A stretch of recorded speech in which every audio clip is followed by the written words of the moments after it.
எனக்கு அன்பானவர்களே, அப்படியானால் நம்முடைய பேச்சு எப்படி இருக்க வேண்டும்? மிகவும் தெளிவாக இருக்க வேண்டியது அவசியமாக இருக்கிறது.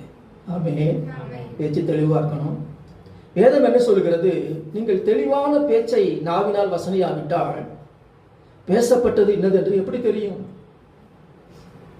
நீங்கள் தெளிவான பேச்சை நாவினால் வசனையாவிட்டால் நீங்கள் பேசப்பட்டது இன்னது என்று எப்படி தெரியும் என்று 1 கொரிந்தியர் 14ஆம் அதிகாரம் 9வது வசனத்தில் வாசிக்கின்றோம்.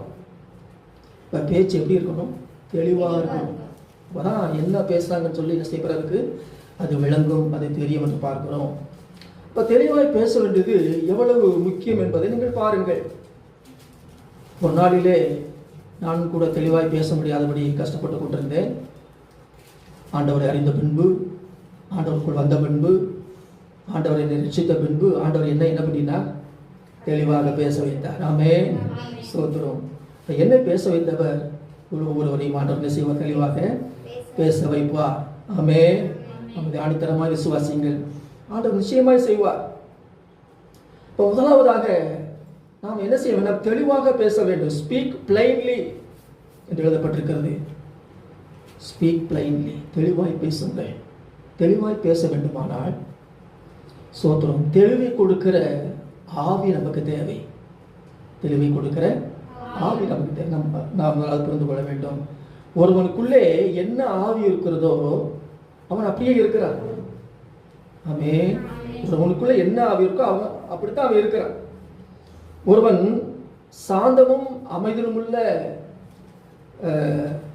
இருக்க வேண்டுமானால் அவனுக்குள்ள என்ன தேவை? சாந்தமும் அமைதலுமுள்ள ஆவி தேவை.